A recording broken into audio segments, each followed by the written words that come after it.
Hey everyone, it's Michelle. Welcome back. Happy Saturday. It's pretty cold again, pretty dreary. It's been raining off and on, and the weather is not improving here today. So I'm gonna make some meatballs, because isn't that what everyone wants to do when it's dreary outside? You want to cook. So I'm going to make meatballs, and then we are going to have some whole grain spaghetti and meatballs for dinner this evening. Now yes, I could go to the store and buy some frozen meatballs, but I bet if I read the ingredient list, there's probably things in there that I don't know what it is.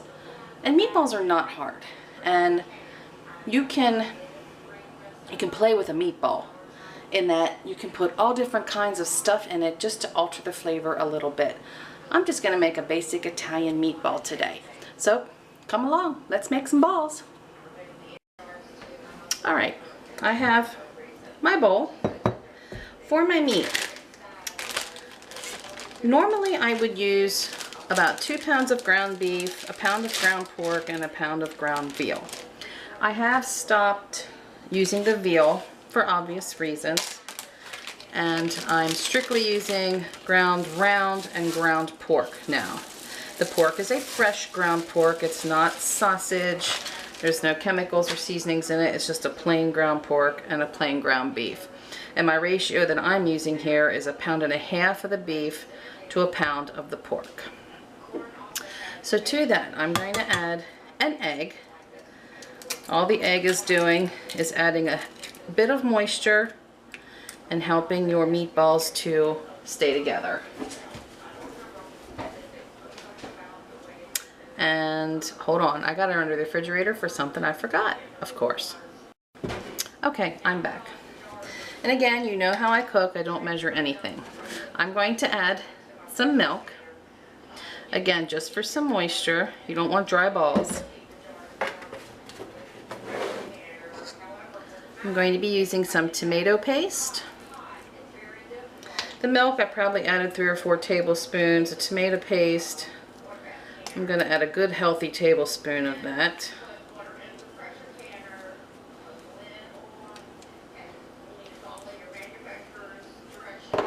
Now if you wanted to use chopped onions, you could. You know me, I'm not an onion fan. So I'm just going to be using seasonings in place. I am going to put some Parmesan cheese in here, again, since I'm going for the Italian flavor, as well as Italian seasoning, since I'm going for the Italian flavor. And I'm being pretty generous with this stuff. Your basic ingredients of salt and pepper.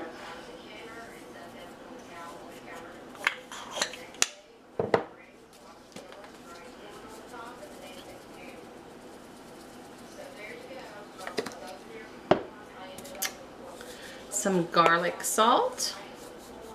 You could use fresh garlic, you could use some jarred minced garlic. I like a nice smooth meatball that doesn't look chunky and you can't see stuff in. I just want a plain meatball. And then the onion powder. And that's it.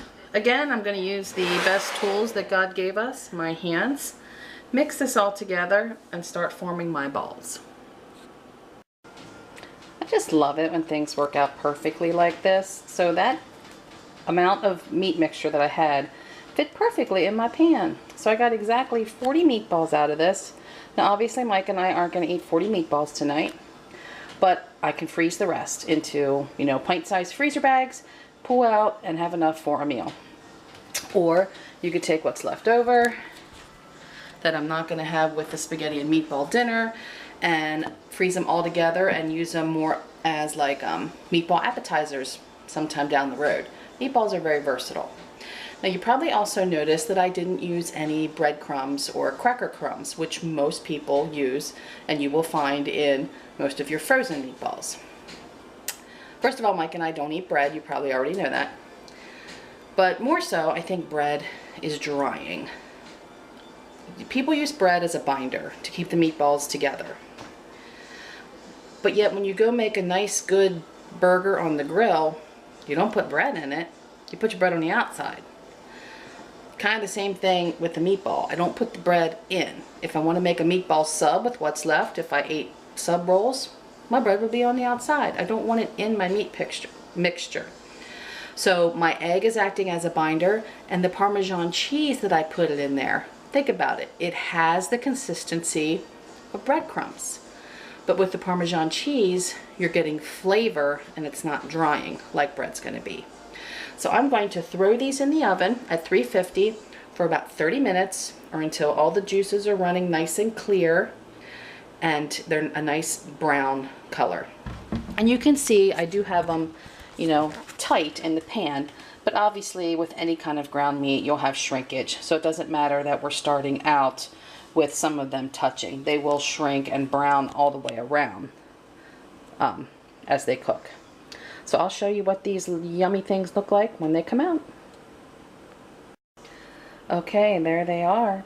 I actually had these in about 45 minutes instead of a half hour.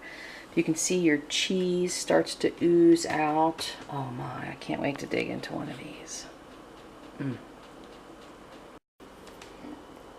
Okay, I cut one in half. Now let's give it a try. Oh.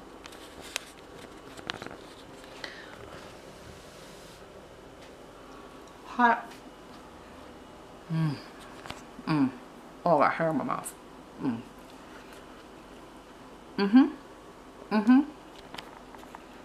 Yeah, need to make these. Oh my god, hot. I still give Mike a bite.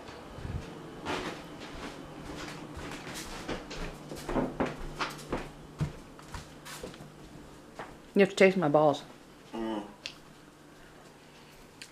Again, this is with no breadcrumbs whatsoever.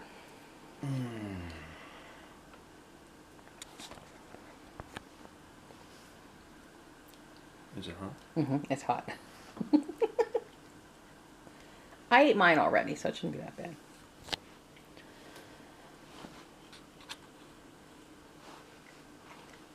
Good ball? Very good. Are you kidding me? That's good. Seasoned just right. So you want a plate of spaghetti and balls for dinner? Yeah, they're very good. But all, yeah, beef. Beef and pork. No veal. No veal. I quit using veal. Quit using veal. Beef, pork, egg, cheese, and seasonings, and a little bit of milk and tomato paste. That's it. Good. All right, there you have it. From the man himself. Could use some deer meat in it. No, no deer meat. I'm not eating Bambi. Okay, that's it. I'll see you in a future video. Say goodbye. See ya.